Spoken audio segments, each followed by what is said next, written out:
दोस्तों, आज हर तरफ और हर सोशल मीडिया पर सिर्फ एक ही चर्चा चल रहा है और वह है इजराइल और फिलिस्तीन की जंग की चर्चा।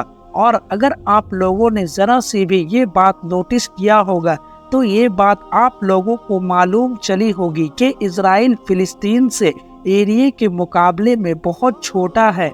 तो इस बात से ये चीज़ तो क्लियर होती है कि इजराइल हमारी इस दुनिया में पहले से मौजूद नहीं था। तो आखिर इजराइल नाम का ये देश हमारी इस दुनिया में कैसे वजूद में आया? तो इस चीज़ को जानने के लिए हमें आज से कई सौ साल पीछे चलना होगा। तो ये कहानी शुरू होती है उस वक्त से कि जब यरूशलेम के इलाके में प्रोफेट हजरत दाऊद अलैहिस्सलाम का राज हुआ करता था। और उस वक्त तक हजरत दाऊद अलैहिस्सलाम ने अपनी सल्तनत की राजधानी यरूशलेम में ही मुंतकिल किए थे। और फिर कई सालों के राज करने के बाद जब हजरत दाऊद अलैहिस्सलाम ने हमारी इस दुनिया को ज़ाहिरन अलविदा कहा था, तो उनके बाद उनके बेटे प्रोफेट सुलेमान अलैहिस्सलाम ने इस शहर पर एक लंबे वक्त तक राज किए थे। और सुलेमान अलैहिस्सलाम ही वह सुल्तान रहे जिन्होंने इस शहर में मौजूद एक मशहूर इमारत यानी हैकले सुलेमानी को भी बनवाया था। फिर कई सालों की खुशहाली के बाद वक्त आया उस दौर का भी कि जब एक जालिम बादशाह बख्तनशर ने इस यरूशलेम के इलाके को फतह कर लिया था और वहाँ के तमाम यहूदियों को अपने साथ वह बाबुल ले गया। लेकिन वक्त ने फिर अपने आप को बदला और 1530 बीसी में एक रहम दिल बादशाह की पैदाइश होती है जिसे सारे लोग साइरस द ग्रेट के नाम से जानते हैं। और साइरस द ग्रेट ने न सिर्फ बाबुल को फतह किया बल्कि वहां पर कैद में मौजूद तमाम यहूदियों को भी आज़ाद करवाया और उन लोगों को वापस से उनके इलाके यानी यरूशलेम भेज दिया। लेकिन दोस्तों, ये यरूशलेम की जंग यहीं पर खत्म नहीं हुई बल्कि फिर कुछ सालों की शांति के बाद यानी 70 ईस्वी के करीब उस दौर के सबसे ताकतवर सल्तनत यानी रोमन एम्पायर ने इस यरूशलेम के इलाके को फतह कर लिया। और दोस्तों, रोमन एम्पायर ने यरूशलेम के इलाके को फतह करने के बाद यहाँ पर आग लगा दिया था और फिर कई सालों तक यहाँ पर रोमन एम्पायर का ही राज रहा था। फिर वक्त ने अपने आप को बदला और पैदाइश हुई एक मुस्लिम हुक्मरान की जिसे सारी दुनिया हजरत उमर बिन खत्ताब के नाम से जानती है। और फिर हजरत उमर ने 635 ईसा पूर्व में इस यरूशलेम शहर पर इस्लाम का झंडा लहरा दिया था। उसके बाद सालों तक ये यरूशलेम शहर मुसलमानों के ही हाथ में रहा, मगर फिर आपसी परेशानी और अंदरूनी मुश्किलात से मुसलमानों की खिलाफत यानी खिलाफत अब्बासिया कमज़ोर हो गई। तो फिर ईसाइयों ने 1099 ईस्वी में इस शहर पर वापस से अपना कब्जा कर लिया। और ईसाइयों का इस यरूशलेम शहर पर कब्जा करना ही था कि मानो अब पूरी मुस्लिम दुनिया में परेशानी की लहर छा गई। क्योंकि दोस्तों, इसी यरूशलेम शहर में एक मस्जिद अक्सा नामी मस्जिद मौजूद है जिसे मुसलमानों का किबले अव्वल भी कहा जाता है। और इसलिए अब हर मुसलमान यही सोच रहा था कि वह किस तरह से इस यरूशलेम शहर को वापस से मुसलमानों के अंडर में करे।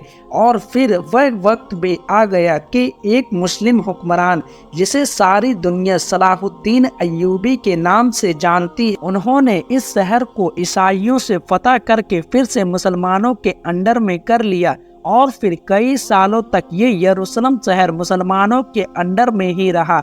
ईसाइयों ने लाख कोशिशें किए पर वह चाह कर भी इस शहर को मुसलमानों के हाथ से नहीं ले सके। और फिर 500 से 600 सालों तक के यरूशलेम शहर मुसलमानों के ही हाथ में रहा, लेकिन अलग अलग मुस्लिम सल्तनतों के हाथ में रहा। फिर 1517 में सल्तनत उस्मानिया के एक काबिल और होशियार सुल्तान यानी सुल्तान सलीम अव्वल ने इस शहर को फतह कर लिया था। और फिर ये शहर मुसलमानों के उस्मानिया सल्तनत में आ गया। फिर 1517 से लेकर 1917 तक ये यरूशलेम शहर मुसलमानों की सल्तनत उस्मानिया में ही रहा। और दोस्तों इस शहर का डेवलपमेंट भी उस्मानियों की दौर में ही हुआ और सल्तनत उस्मानिया ने इस शहर को बहुत अच्छी तरह से डेवलप कर दिया था। फिर दौर आया सल्तनत उस्मानिया के आखिरी ताकतवर सुल्तान यानी सुल्तान अब्दुल हमीद का।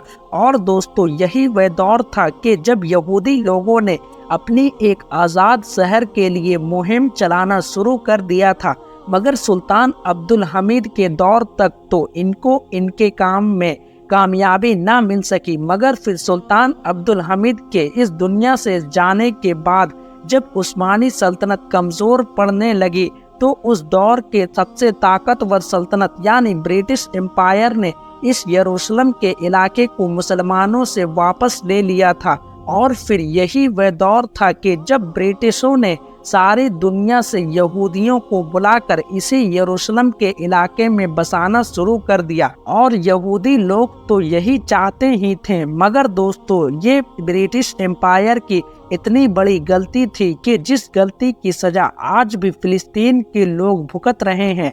फिर थोड़े थोड़े यहूदियों को लाते लाते एक दिन पूरा इजराइल देश वजूद में आ गया।